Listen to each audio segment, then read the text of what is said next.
And yes, every Friday morning, it's time for what? It's time for Up Nepa. A very good morning to you. It is Up Nepa, as you already know. Up Nepa is an electricity, advocacy, information, education, and interactive platform centered on the power sector. And if you're just tuning in or you're just viewing us for the first time, you're most welcome. My name is Victoria Festus, or you can call me Vicky for short.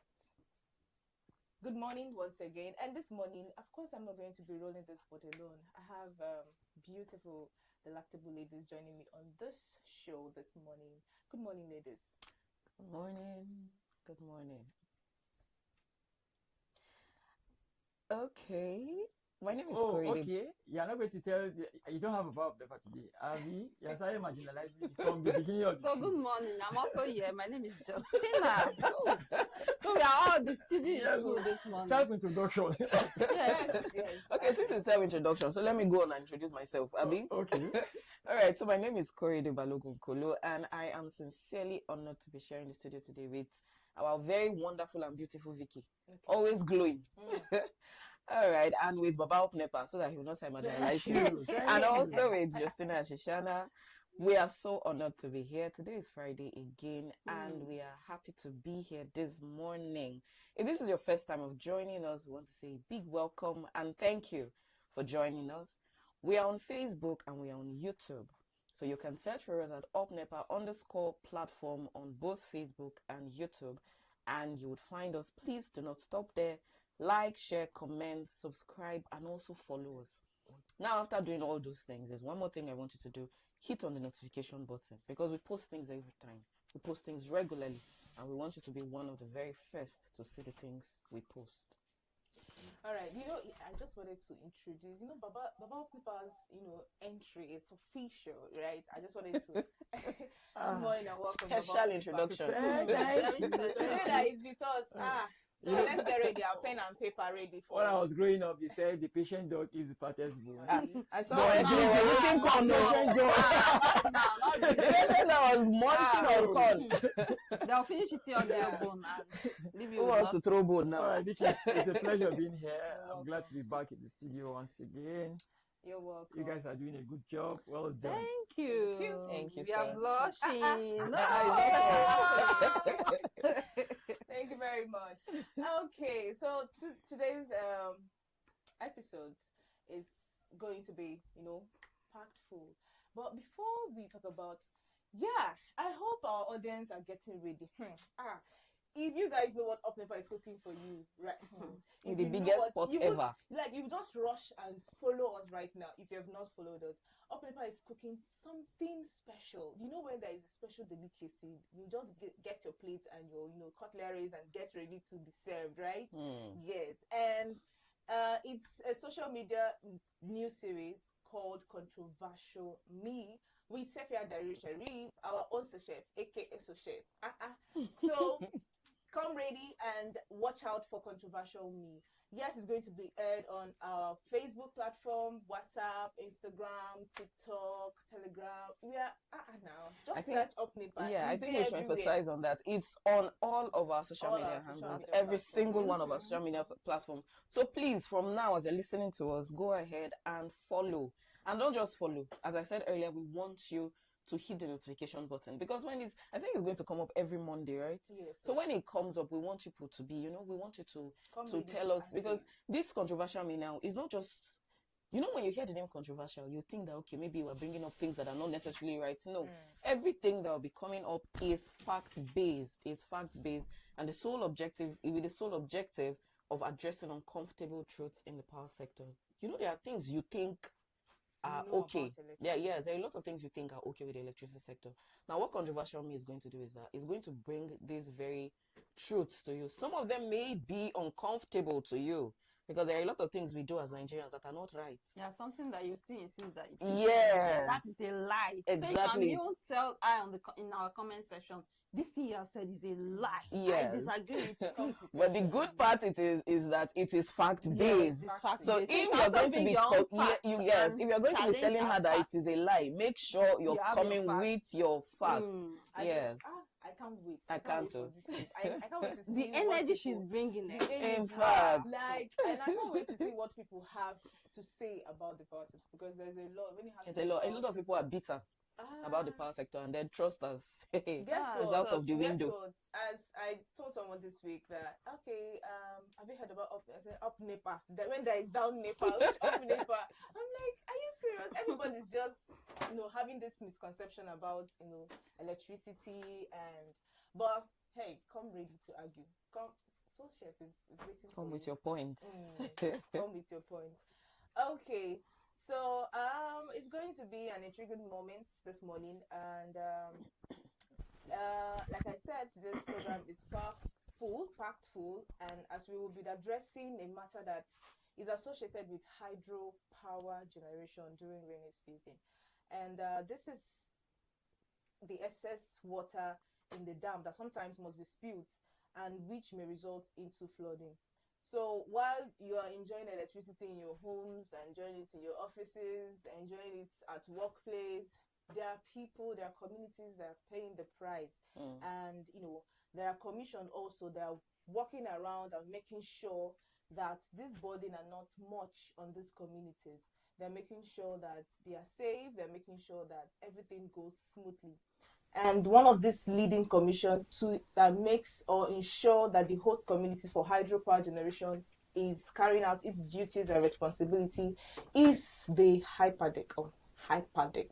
Yes, I think many of us have heard about Hyperdeck and what Hyperdeck is all about.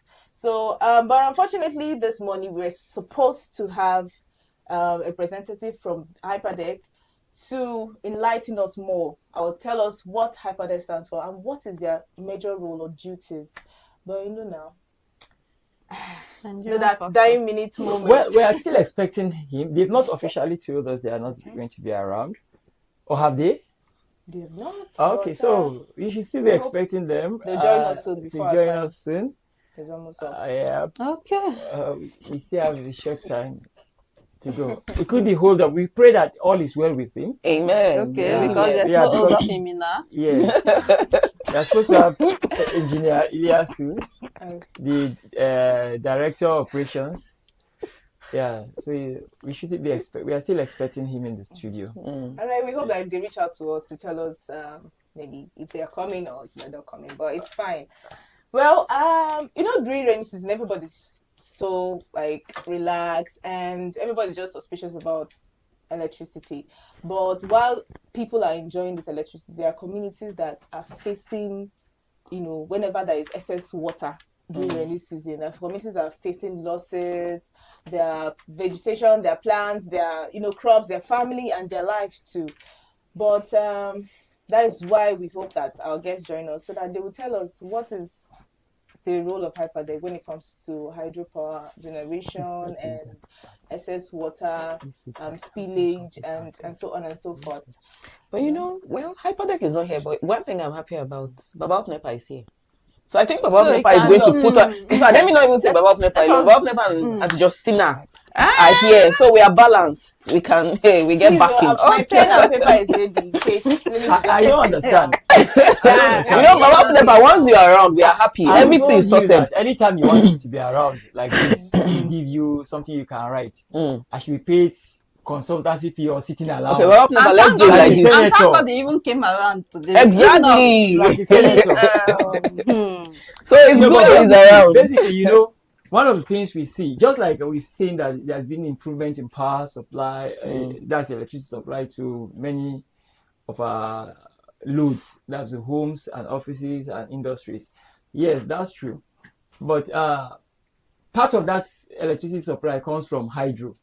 It comes from water generated power from the dams. And while the dams are actually created to store water at certain heights, release them in a controlled manner in order to generate electricity, sometimes the storage capacity of these dams is exceeded. And once that begins to happen, then there are two risks. It's either they let the water go, because you can't cage water as it's coming, the pressure mounts up. So you can't cage it. It's either you let it go or you allow the dam you're allowed to burst the dam. Mm-mm. So the operators are now at a crossroad. Letting it go in a controlled manner seems to be the lesser evil. So they just let it go gradually so that the excess water keeps going. Even though when we say What not- they call gradual yes, is may not may not be gradual for the people exactly, living exactly. around those areas. But it's still better than letting the dam explode. Burst open. Because once the dam explodes, you won't have a dam to generate again. Mhm. And all those communities you are thinking that are downstream will still be affected. In short, much more. Much more. And that's the idea that people have relocated, people downstream, especially along the river banks, Niger, River Kaduna, as it pertains to Niger State, have been relocated upland. So while we are enjoying this electricity, some people, the convenience electricity gives us. Some other communities, some other people have been inconvenienced. Is it inconvenience now? Inconvenience. I didn't go to school. Okay. They've been inconvenienced so that we can have this benefit. Now, the idea is Hyperdeck was actually established in order to alleviate or to ensure that these communities are developed. Right? So if they are not, or rather, that's the sole responsibility, or that's the reason why Hyperdeck was established. And Niger State and a few other states happen to be part of the catchment area, just like we have Niger Delta Development Commission. Yes.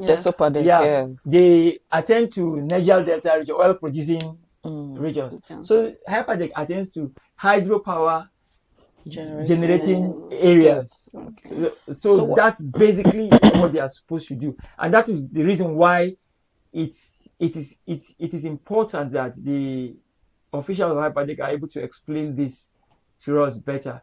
Right now I'm doing more or less doing their job. So this is their core mandate. Now, because you remember we hosted somebody, a retired operator from Shiroro Dam last week. Yeah. You hosted somebody from Niger Electricity Company that talked about safety during the rainy season.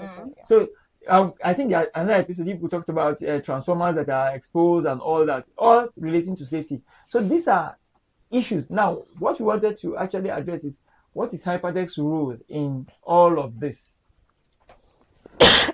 Thank you.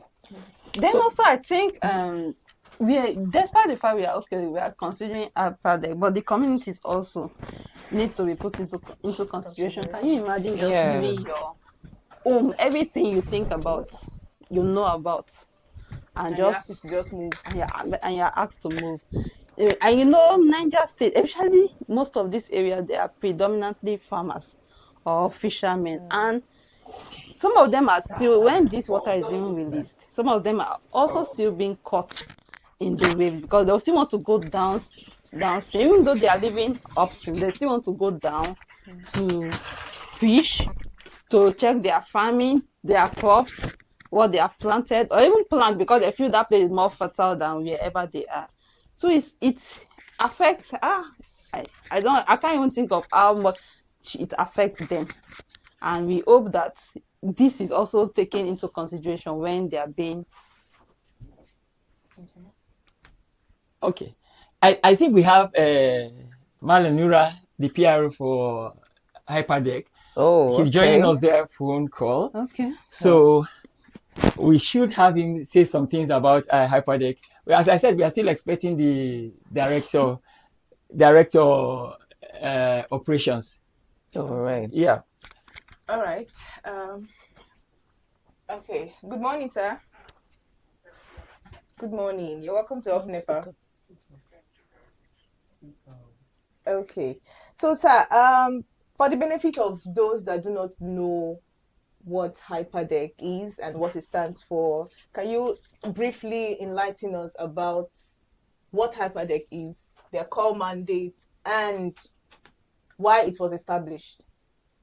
All right, thank you very much for the opportunity. First of all, I'd like to send my profound apologies for not being able to be at the program on time as I speak with you. I'm in Kano now, so I'm speaking with you from Kano. And unfortunately, the person who should have been here, we assume the program starts for 9, so we apologize for this, but he's on his way. Now, Okay. the NHPDC, that's National Hydroelectric Power Producing Areas Development Commission, is an agency of the federal government established to address ecological and socio-economic challenges arising from the operations of hydroelectric dams in the country.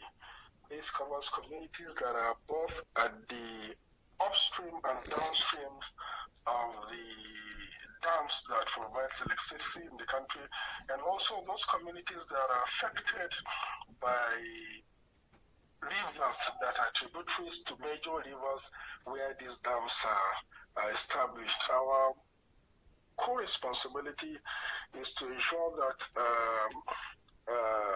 challenges, natural disasters, socioeconomic challenges these people face as a result of the operations of these dams are looked into, and then SOCO is provided for these communities that are affected.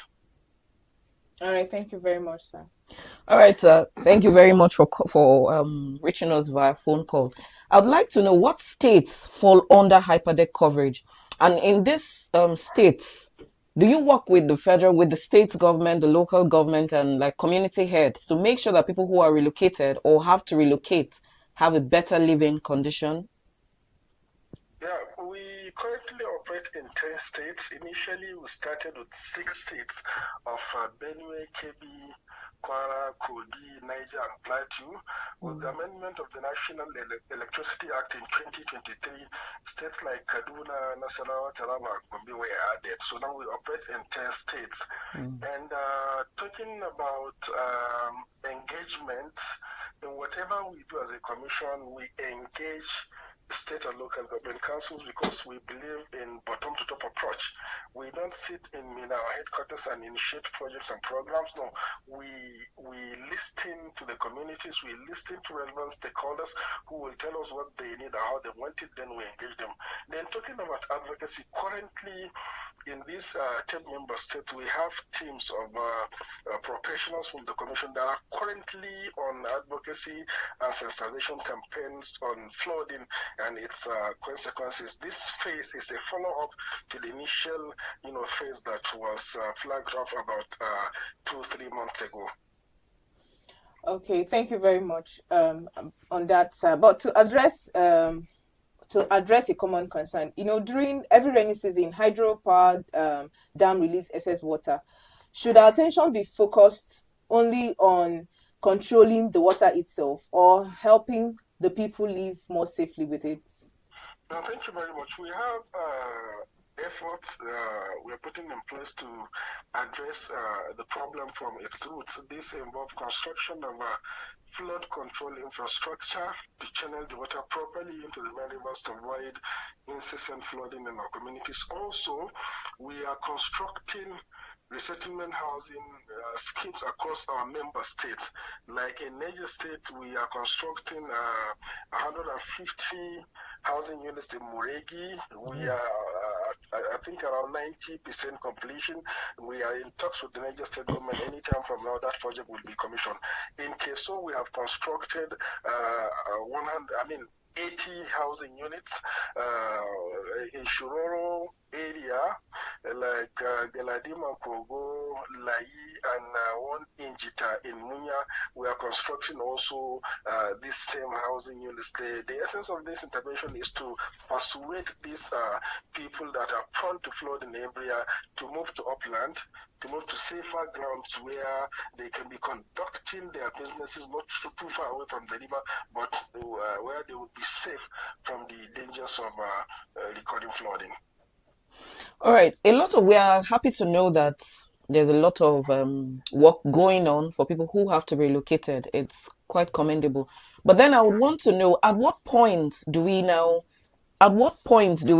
HYPERDEC conclude that relocation is the safest option for a community?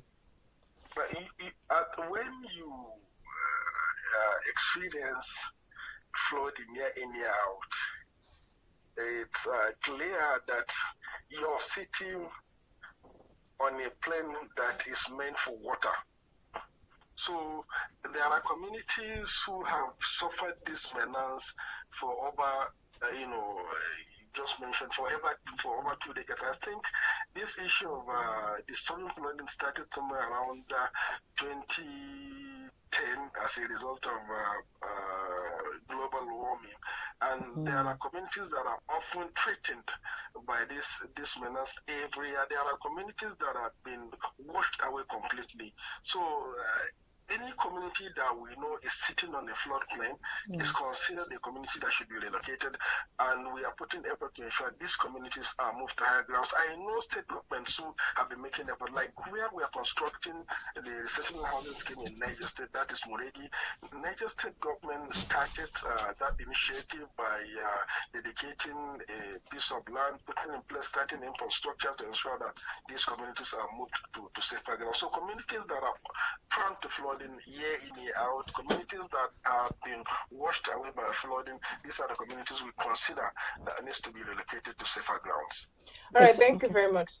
So how does Hyperdeck now ensure that these relocation sites are, safe and livable rather than just being habitable? Maybe closely linked to that, we also want to know, closely linked to that, we also want to know, it's just not just relocating building houses. People need infrastructures because this is their ancestral home. Exactly. That psychology of Yes. living their ancestral home is there. So they need just more than homes. They need schools, they need hospitals and other facilities to attract them.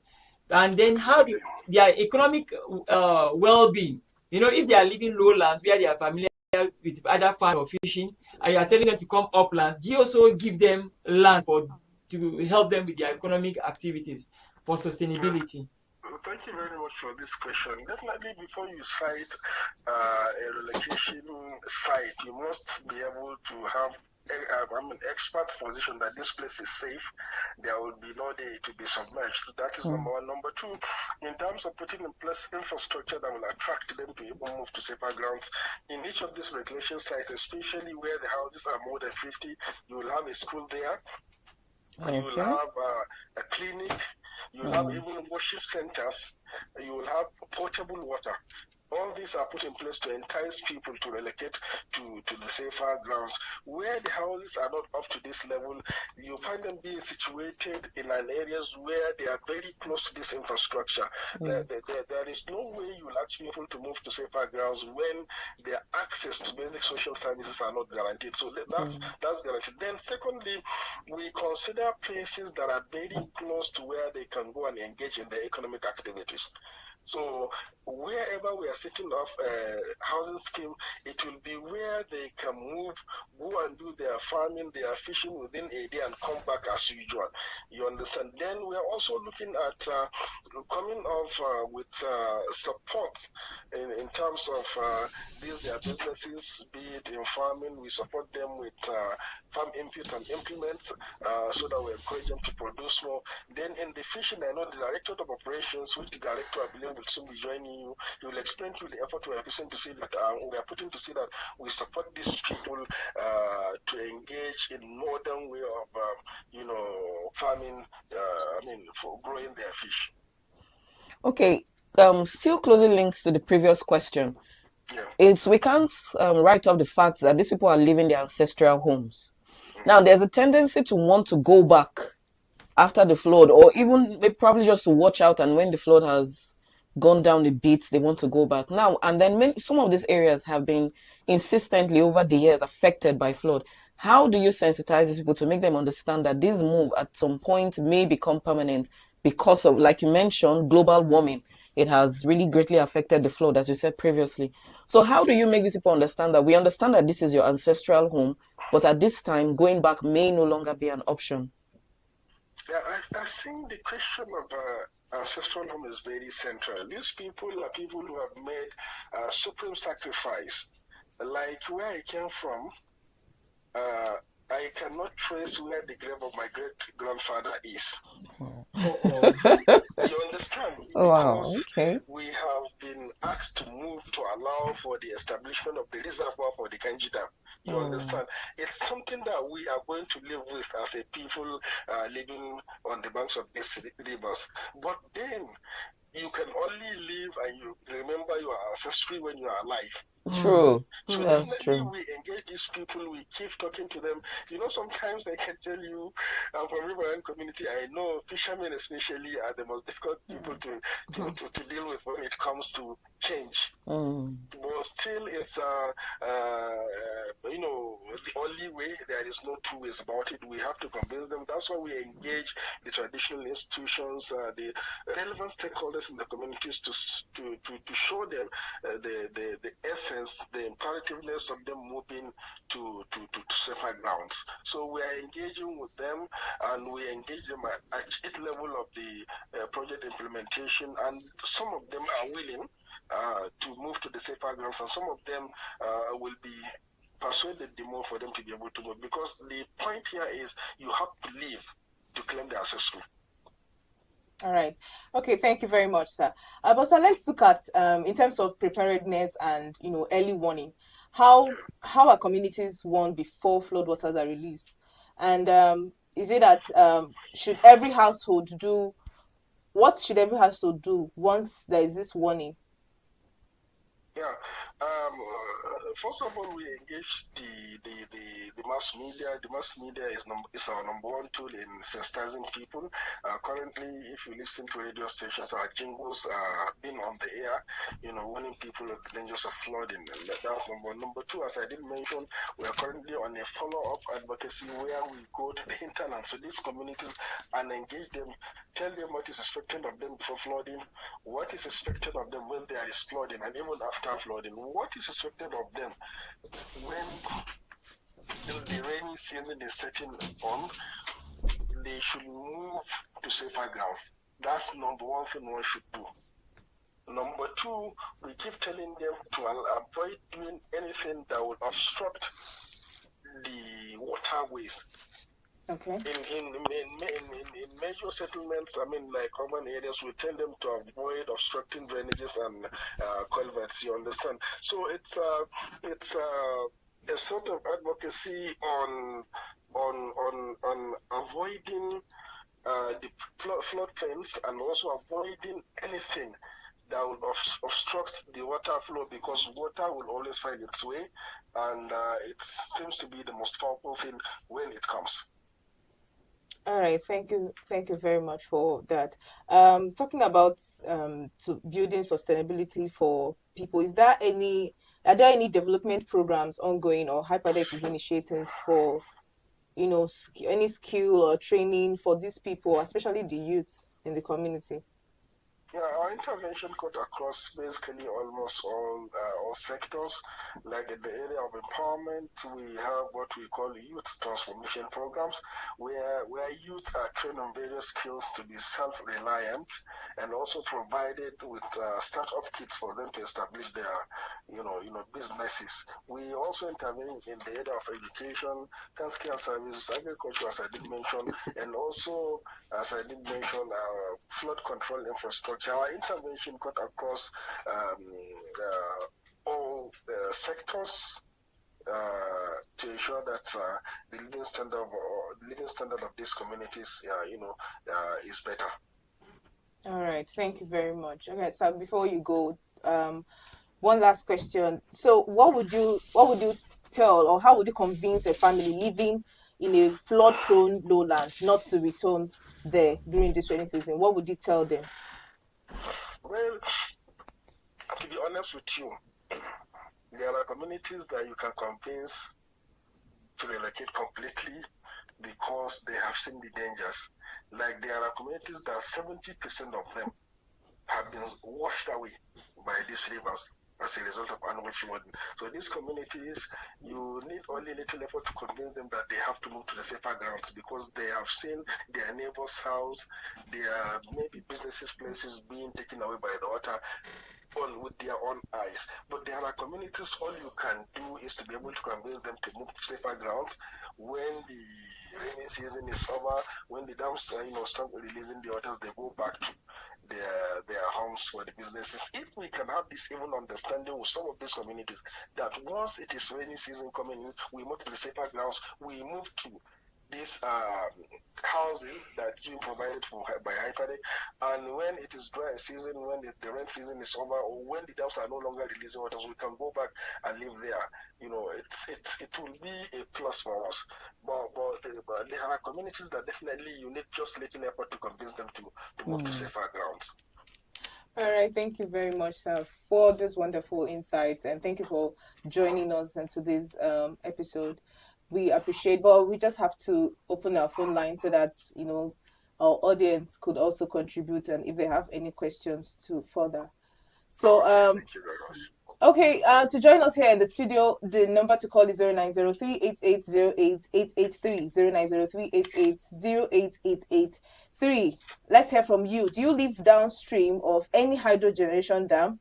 And has your community ever experienced flooding after heavy rainfall?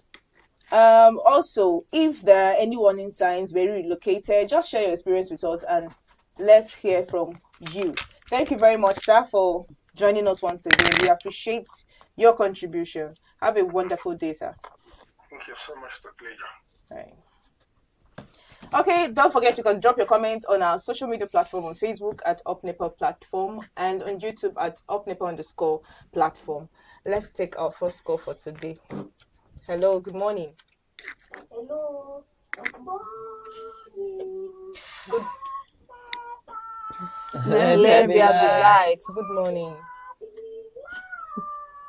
Up Nepa. Please, you just have few seconds to contribute. Thank you very much. I have listened to what our architect officer just spoke now. But please, I would like you to do us a favor. This is during rainy season period. Formerly, they were doing it, but now they have stopped doing it for now. I'm talking about creation of awareness and orientation. I'm talking about Chingo. Radio station is a very popular radio station. They should place a Chingo, creation of awareness and orientation, so that those people living in this riverine area will move from that side and go to the best location. To me, I feel it's the best. So please, Hyperdeck should step up and place a Chingo on this station and other radio stations. They have been doing it, but for now, they have not started yet. And this is the All right. Thank you. All right, thank you very much. Don't forget the number to call 0903-8808-883, 0903-8808-883. Let's hear from you. What's your experience? Do you live close to hydro generation dam? And have you experienced any heavy flood? Were you given warning sign before now? And were you asked to relocate? Let's hear. And how has your experience been if you have relocated? How has the experience been? So let's say, don't forget you can drop your comments. I think we have a comment on Facebook by our lovely Mr. Mohammed Booker. He says, "Good morning, UpNepa Platform. Community situated near Nigerian major hydroelectric dams like Kainji, Shiru, and Jeba, and downstream of Oyan Dam are frequently ordered to relocate to higher grounds during the raining season, when authorities must release excess water to prevent dam structural failure. While mandatory or voluntary relocation orders are issued to save lives and usually present significant socio-economic challenges, affected families often face severe property damage, loss of farmlands, and disruption to their livelihood without immediate comprehensive government resettlement or long-term compensation plans. Furthermore, host communities receiving the displaced face mounting pressure on local resources. Please also ask, how do dams affect local communities?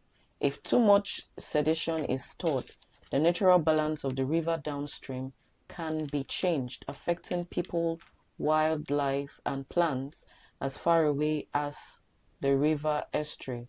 Farming land used for growing crops can be deprived of silt and its nutrients that are normally disposed when the river floods." So I think Mr. Booker has a question. how do dams affect local communities? I think that has been That has been really has been addressed. answered, One of the yes. things I think, for me, one of the highlights of his comments is he said they are asked to relocate during rainy season.